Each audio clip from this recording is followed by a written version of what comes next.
How's it going, guys? Otaku here, back with another Yu-Gi-Oh! Format tier list. So Phantom Nightmare, the next core set in Yu-Gi-Oh! As of recording this video, came out on its sneak peek this past weekend and will be available to all stores this upcoming weekend. And thanks to Age of Overlord and the Fire King structure deck, we were already kind of in the format of Fire, but with Snake Eyes Poplar releasing in Phantom Nightmare, it is 100% official. However, there are still a lot of meta contending decks, so if you don't want to fork over $400 or $500 on an engine to get the rest of your deck running, then let's talk about what your other options are while we're also going over just what the format's going to kind of be looking like until the next core set. I'm, of course, going to also be touching on some of the archetypes that got support in this set that might not be meta contending, but we also just kind of want to talk about where they're going to be after, these cards officially come out. However, with all that being said, not many of you that watch my videos are subscribed to the channel, so if you're not already and you like competitive Yu-Gi-Oh content, don't forget to leave a subscribe and also comment down below what your favorite deck is that you like to run competitively. But with that, let's just jump right into it. So to go over the tiers real quick, we have tier 1. These are the decks that, of course, are going to be dominating the format. I'm sure you can already guess the 4 decks that are going to end up making it up there.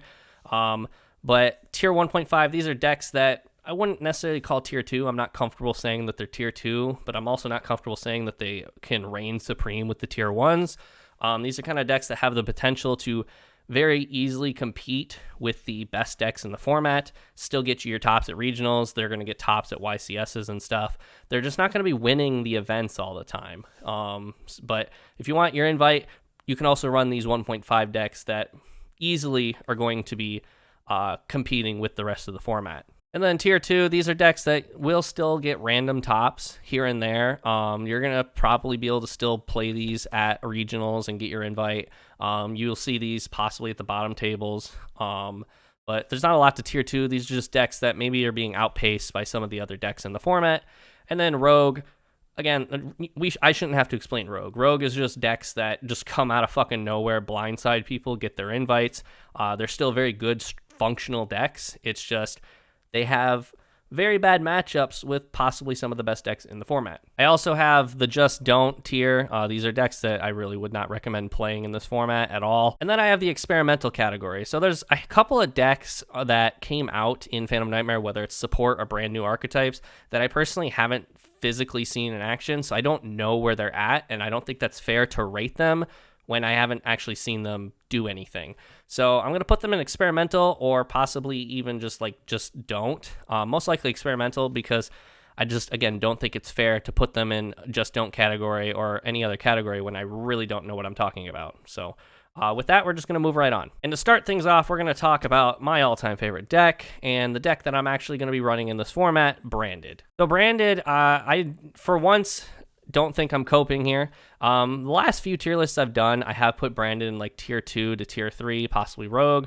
Branded just hasn't been seeing a lot of action lately. However, I do think with this upcoming format, Branded stands a very good chance. Because if we look at the OCG meta breakdown that we've been seeing, Branded is one of the most highly represented decks in the OCG currently, and it is easily the second best deck in the format. That being said, I do know that things are different here in the TCG, but I still think Branded is going to be a very good deck because the deck does a lot of non-targeting destruction, banishment, and just overall, they have a lot of cards in the deck that can provide them with the immunity of being targeted by card effects. A couple of cards that I could possibly mention is Albaz of Ashen, that makes it so while he's on the field, every other monster can't be targeted by card effects.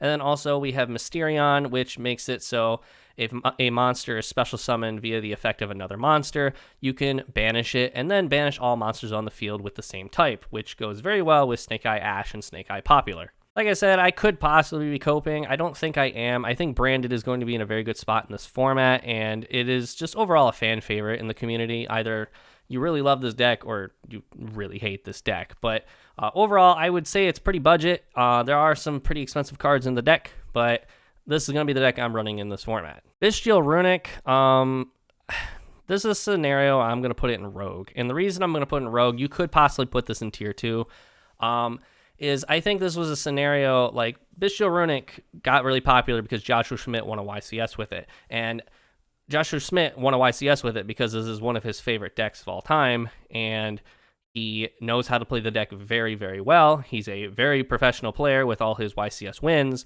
and just overall the stars aligned to make it the best possible outcome. But overall, we're moving into the meta of fire, meaning bestials aren't really doing much to your opponent's graveyard because they have a bunch of fire cards in their graveyard. That being said, I think Runic is going to be in a very good spot in this format. I just don't think Bestial Runic is the best form of the deck for this upcoming format. But we're going to move on to Centurion. Centurion, I'm going to put it tier 2. I'm still not overly familiar with Centurion because I haven't played it physically, but I do know what the deck does, and I am very aware of what it's capable of doing. That being said, I think until we get the support in Legacy of Destruction, I believe, I don't think Centurion's going to be doing a whole lot in this current format. Just so happens that Calamity Turbo is very good, but you got to get that far, and when Fire King does a lot of playing on your turn, it's a little hard to get that far. So I originally wasn't going to add this next deck onto the list, but there was more illusion support, so I felt like I kind of had to. But like Branded Chimera, I'm putting Branded Chimera in Rogue to the point where I'd almost say just don't. The main reason being is that Branded Chimera, or just Chimera in general, isn't really that great this format. I think it can be a lot better with the support that's coming out in Legacy of Destruction. But the one thing that Chimera specializes in is ripping cards from your opponent's hand. That being said, we're kind of in a format where you kind of want shit in your graveyard. And if you're going against the random tier limit matchup, which still very much exists, you're going to just be helping your opponent. This is a deck that I really enjoyed playing when it first came out, and it hurts to say that this is not a very good deck, but I seriously would not recommend playing this. However, we probably still will see random tops here and there when it has a very good pilot. Moving on to Dark World. I love Dark World, but I have to say don't. This is easily still a rogue deck, but I'm seriously recommending don't play this deck. The problem being is that to make up for the fact that Fire King is going to be one of the best decks in the format, and that deck has a lot of graveyard effects, people are playing Shifter, they are playing Soul Release, which just banishes shit from the graveyard, they are playing Dimension Fissure, which is being like sided in some decks. I seriously don't think that Dark World is going to have a very good spot in this format, especially since Droll and Lockbird is being main decked again. So again, I seriously don't think that Dark World is worth the effort. Blue Andres, another deck that dies to Droll and Lockbird. However, this deck got a lot of like indirect support in Phantom Nightmare with the Cowrie spell card and Ultimate offering. Not saying that the deck's going to be running either of those, but it's a possibility. Blue Andres, I'm going to have to put into a tier 1.5 because I think this deck still has a lot of potential. It is still topping a lot of events, and just so happens, normal summoning a bunch of shit is still a very strong mechanic. And now that they have that Cowrie spell card, they basically have 6 advents to kind of get the entire deck running. Sword Soul's kind of iffy. So Sword Soul, I'm going to have to put in kind of a rogue strategy. Sword Soul is a scenario where it's building a lot of stuff and it's going in the same direction it's been going for ages. The problem with it is that it just kind of dies because it has the same outcome every time. If your opponent just has a lot of gas in their hand, you just don't really go anywhere. However, that being said, Chang'e is an incredibly powerful card and hard to out, especially in a deck that does a lot of trying to pop a card off the field, and Chang'e just gives you the big middle finger on that. Sword Soul is a deck that I can definitely see going somewhere, getting toppings here and there. However, I think it needs a very good pilot and it needs to be innovated on. As for dinosaurs, so I didn't make a tier list for Maze of Millennia because I thought it was a pretty underwhelming set, didn't really introduce a whole lot to talk about, but one of the things that did come out in the set was dinosaur support, and dinosaur support that was actually kind of good. And I could possibly just be coping here, but I kind of want to put dinosaurs in tier 2. I think the dinosaur archetype overall is getting a lot of love as time goes on. Lars came out in Duelist Nexus, which is a very, very powerful rank 6 card. And then the new support that came out in Maze of Millennia, I think was exactly what the deck needed. I mean, hell, there's a reason that Ground Xeno went from $30 to $100 overnight. The deck is going to be doing some interesting stuff.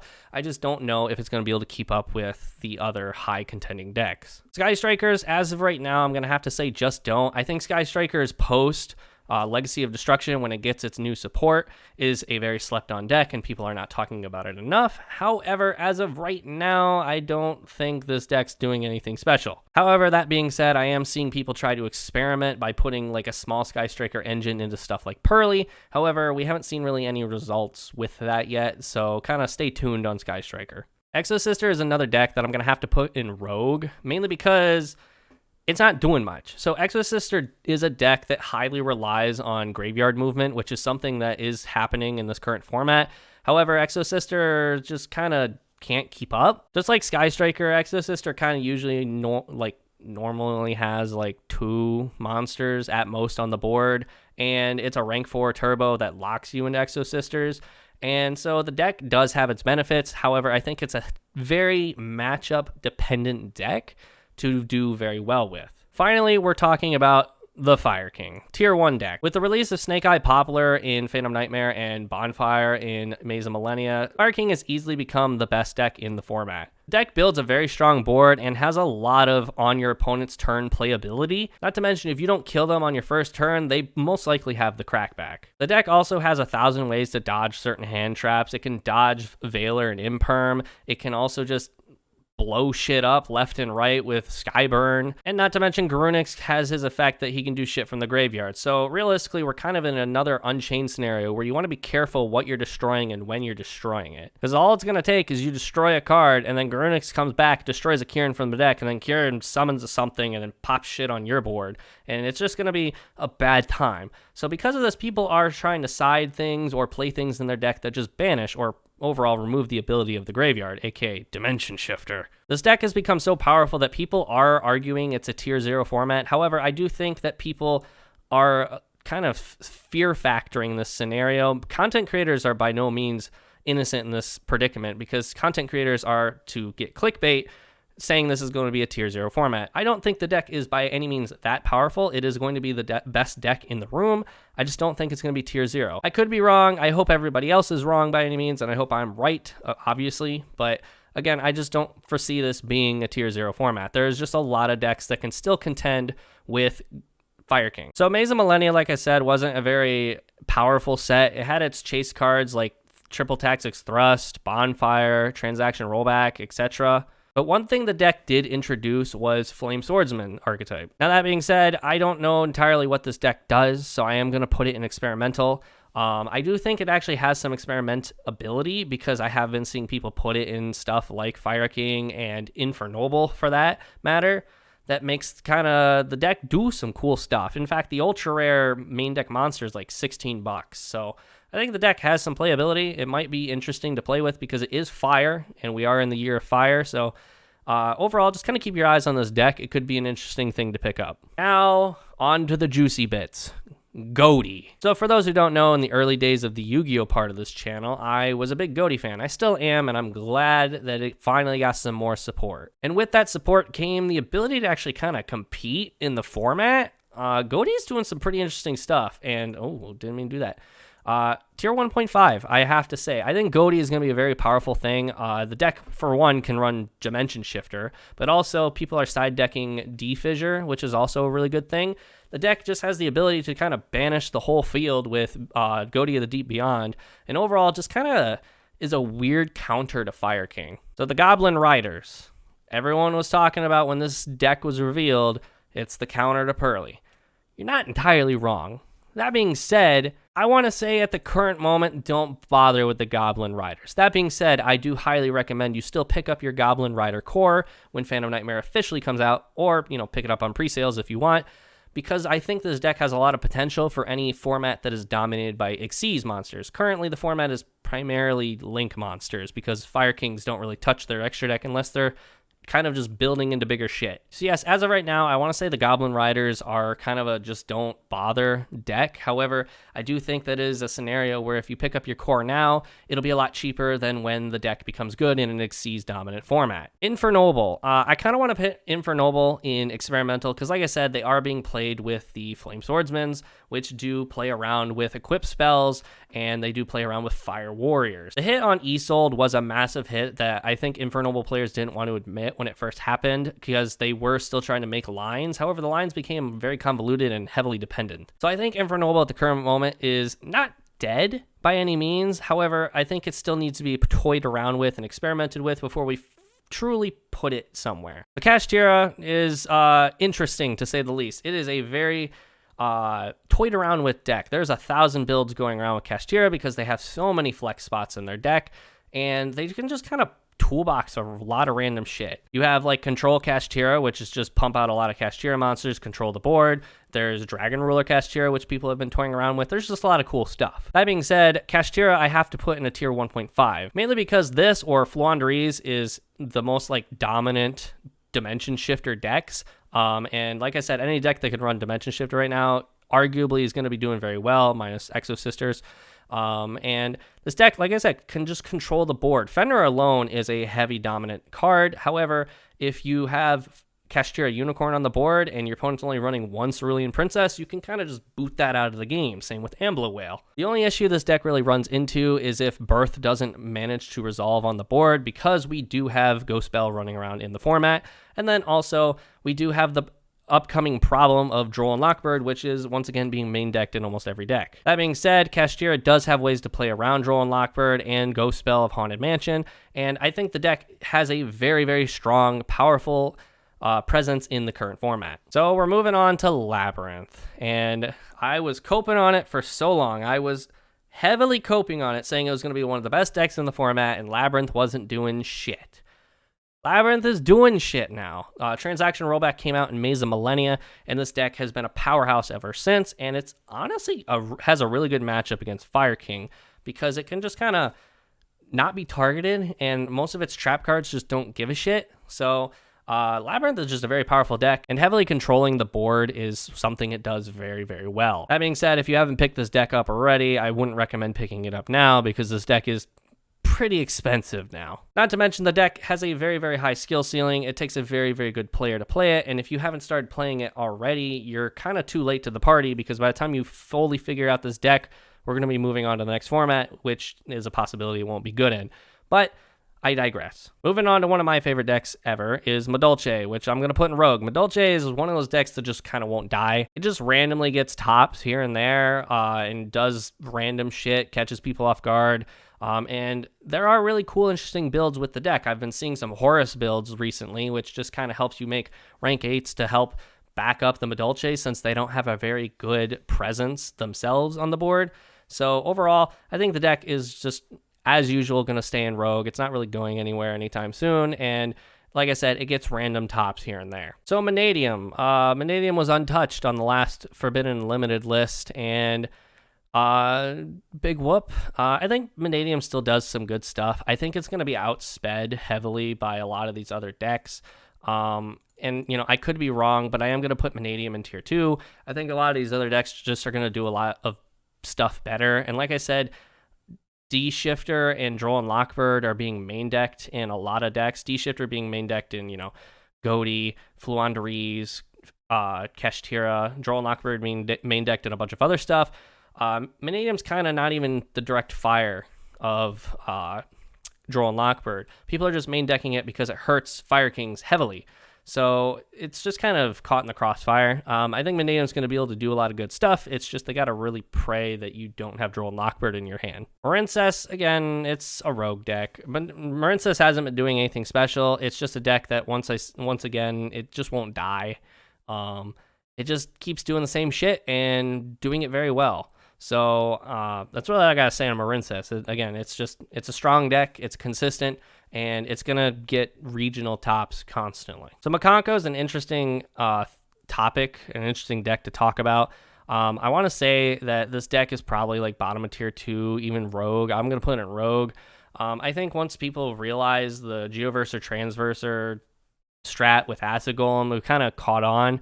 But just like a lot of other decks that are running like Ibli Lock or just a bunch of other locks that involve putting shit on your opponent's board, there's a lot of decks right now that can kind of just tribute summon and not give a shit. Obviously, you still have to open that, but it is what it is. I think Makanko kind of had its time to shine, and especially seeing as we were kind of in a format where you kind of just pop up shit on your opponent's turn on their board.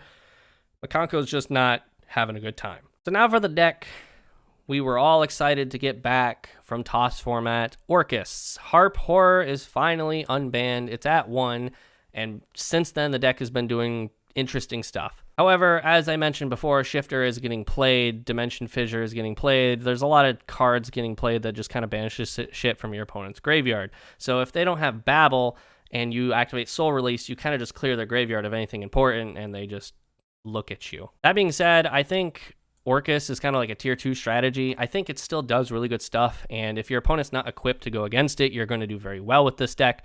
However, there's just a lot of stuff kind of negatively affecting this deck. So I put 2 Pearly variants of this on this tier list. We have Pure Pearly and we have Pearly Sprite, both of which are being heavily experimented with. Pearly is kind of a deck that we kind of casted aside in the last tier list. We said it was kind of losing its charm, and it still is. However, Pearly does do one really, really good thing in this format that a lot of decks can't do, and that is removing stuff from your opponent's graveyard. X Pearly Noir has the ability that it can detach 2 materials and put a card in your opponent's graveyard back onto the bottom of the deck, which is very powerful in Fire King when they want certain things to get popped off. Now, yes, you are putting it back in the deck, so they do have the ability to search for it and grab it again, but it's better that than using the graveyard effect of Garunix to summon it and do shit on your turn. So overall, I think Pearly has a really good and strong matchup against the best deck in the format, but it has weak matchups against some of the other decks in this format as well. And I think because of that, Pearly is easily a tier 2 strategy, both Pearly, Pure Pearly, and the Pearly Sprite deck. Now, the only thing that I think Pearly Sprite does better than Pure Pearly is that they use a lot of their non-engine space to put in a second engine. So if the first engine is shut down, the second engine can kind of get the ball rolling.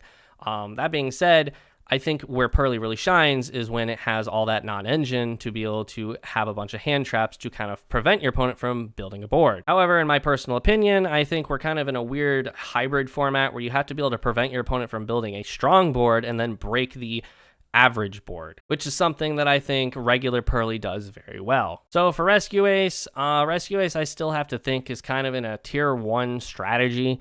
However, it has severely changed since the last time we've talked about Rescue Ace.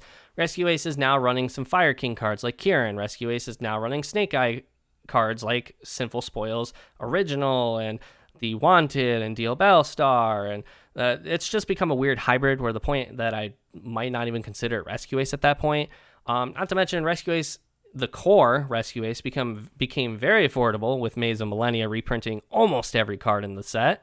And the deck still does very, very powerful things, because aside from Airlifter being put to 1, the deck hasn't really changed all that much. However, that being said, this is again one of those decks that you are going to have to fork over $700 if you want the max efficient version of the deck, aka Sinful Spoils. Raid Raptors, I know it got support in this set. I don't know what the support does. I'm going to put it in experimental. People are talking a big game for it. Again, I don't know anything about the set, or I don't know anything about the deck. So I'm going to be honest, I'm just going to put it in experimental because, you know, every time new stuff comes out, we of course experiment with it and see where it can go. Rika, I'm going to have to say don't play this right now. There's new support with the Aromages that I don't think came out in Phantom Nightmare. I think it's Legacy of Destruction. It may have came out in Phantom Nightmare. I don't remember. But I'm pretty sure Rika's right now, just don't play them.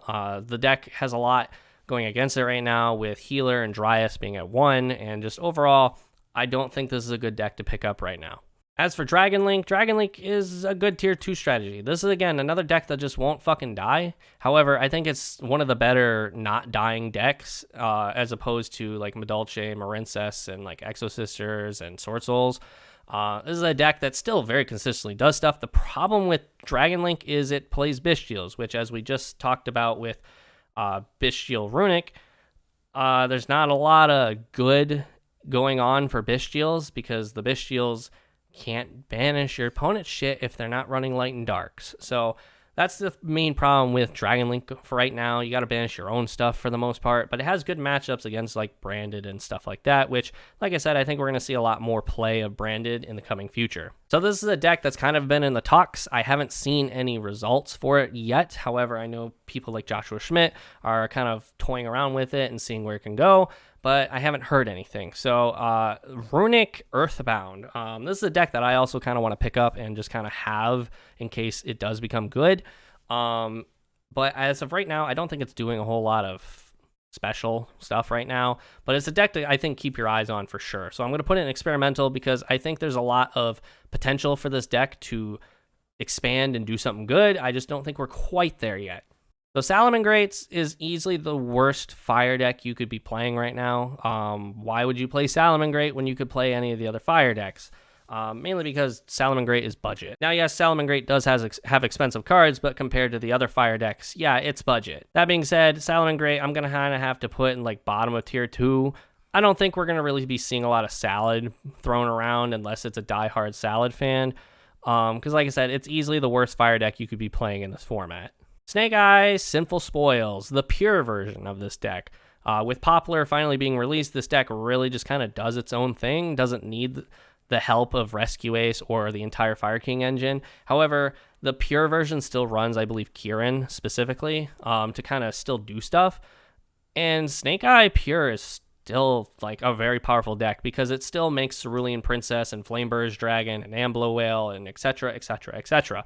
And not to mention it has just a lot of recursion with the graveyard effects of Original and Wanted. Not to mention this deck kind of has just like one of the best spell card like go fuck yourselves on the planet, which is Subversion, which came out back in Duelist Nexus. And there's not a lot of outs to this card except for like an Omni Negate or a Spell and Trap Negate specifically, but overall it still rips and negate off of your board to prevent your opponent from putting it in the Spell and Trap card zone. So I have two variants of Sprite here. I have Pure Sprite and I have Runic Furhire Sprite. I forgot to put the Furhire here, and ignore the third Sprite. It's not supposed to be there. So Pure Sprite I think does still do some good stuff. There's a lot of like good link 2s, and there's a lot of new like level 2s like Meow Mine just came out, which does a lot for this deck, funny enough. That being said, I think it's still like a tier 2 strategy. I don't think it's going to be doing a whole lot. It's going to still do some good stuff. It's going to do what Sprite does best, which is just build very strong oppressive boards and give you the middle finger. And with SP Little Knight and with IP Masquerena and with Meow Mine, just there's a lot to be done here. As for Sprite Furhire Runic, I think it's easily the best variant of Runic you could be playing in this format. The Furhire engine just kind of gives this deck even more drawability, but also not to mention with having 3 engines in a deck, your opponent kind of has to choose which one to kill. However, just like a lot of decks in this format, it dies to Droll and Lockbird. Now, yes, the Furhires can kind of play under Droll and Lockbird because they summon from the deck. They don't specifically add. However, you don't get a lot of benefit if you can't really add some things to your hand. But like I said, I think this is the best variant of Runic you could be playing in this format. Like I said, there's also Meow Mine that can be played with the Sprite part of the deck to kind of just make things go a little crazier because the deck does run Little Knight, it does run IP Masquerena, and it runs Donner. Tier Limits, again, another deck that won't die. Now, I have Tier Limit Horus here because that's pretty much what they've adapted. With Agido and Kelbeck finally banned, this deck has been doing different things. It no longer runs Diviner of Herald because they no longer need to with Agido and Kelbeck banned. But the deck definitely still does good things. And I think with that, I'm going to put it in tier 2 as well. There's just a lot of tier 2 decks in this format. There's a lot of decks that still just do very well and can still compete, but they are going to be struggling. And apologies, I know I said tier 2 earlier, but I would actually put Pearly in tier 1.5. I think the deck does very well perform against some of the best decks in the format. So skipping the third Sprite image, we're going to move on to Unchained. Unchained is interesting. I think Unchained is not dead by any means, but I also don't think it can compete very well with this format, mainly because Unchained, yes, likes their stuff popped, but Unchained does a lot of popping of their own, and the Fire Kings like that too. So if they get put with the best deck in the format and they pop stuff on their opponent's board, they just kind of lose. So Escape, their best trap card, Escape, just kind of is a high risk. So I think Unchained is still a very good deck, but I would put it in like tier 2. And honestly, like out of the tier 2 decks, I really wouldn't recommend playing Unchained personally. However, that being said, also Shavara is at 1, but Unchained players have learned to compensate and kind of work around that. So probably the biggest archetype to be introduced in the Phantom Nightmare set, Silent Force, or Voiceless Voice, the dumb translation. So Voiceless Voice, it does actually, funny enough, really good stuff, and a 4100 beater that just tells you to go fuck yourself, and the spell card that makes it so it can't be targeted by card effects is very strong, especially when your opponent just kind of says, hey, I'm going to target your shit, aka, you know, Labyrinth and Fire Kings, and also Rescuers.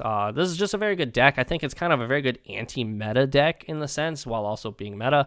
And because of that, I'm going to put it in tier 1.5. I think this deck is very, very powerful and something you want to keep an eye out for. The problem is if the deck doesn't have access to low, or you stop them before they can get to low, it just kind of crashes and burns. And I think because of that, it does, you know, lose some merit. But the deck's going to have a lot of utility going into low. And again, just like every other deck in the format, it dies to Droll and Lockbird. Vanquish Souls. I am so glad we're almost done with this video. Vanquish Souls is a tier 2. It's not doing anything special. It gets tops here and there. The problem is Vanquish Souls very, very quickly is losing its versatility, because the best way to beat Vanquish Souls is to out their normal summon. So whether they normal summon Rosin or Madlove, if you can out that before they can do any tag-ins, they kind of just look at you and pass, and then you just OTK them. The deck very much struggles if you can out the normal summon. But overall, the deck also just reveals its entire hand, so you constantly have hand knowledge. Even the hand traps, if they need to, they'll reveal Ash to get effects off. So you just kind of know what you need to play around when you're playing against this deck. And overall, again, it takes a very good pilot. I think the pilot can, if it has a good pilot, it can do very good things, but it's going to be outsped by many of these other decks. The final deck to talk about is Yubel. I have no clue what this deck does. I know that before Unchained got hit, people were experimenting playing this with Unchained to turbo out the big Yubels and search Super Poly, and that's one thing the deck really has going for it, is that it can search Super Poly, and Super Poly is going to be very strong in this format. We see almost everybody siding it or main decking it if they can afford it in their extra deck space, which a lot of these decks can. Other than that, I have no clue what this deck is going to be played with if not Unchained, and I doubt it's going to be played pure. So overall, I'm just going to put it in experimental because I just don't know where this deck could possibly go. Not to mention the rank 10 that comes out in Legacy of Destruction, which is just has 1,000 pop effects, could be very good because all the Yubel cards are ranked or level 10. But that is really it for the tier list. We are still in a very heavily diverse format. Yes, Fire Kings, Diabell Star, Rescue Ace are like the top dogs, and they're going to take over the majority of the format and be topping the majority of the format. But I still think that there are a lot of decks that can compete and contend with these fire dominant decks. So I don't think we're fully out of the diverse format, but it is very quickly thinning. So other than that, that's all I got for you guys today. Thank you all for watching. Don't forget to leave a like and subscribe, and let me know what you guys down below are going to be playing in this upcoming format. And with that, I'll see you all in the next video. See ya!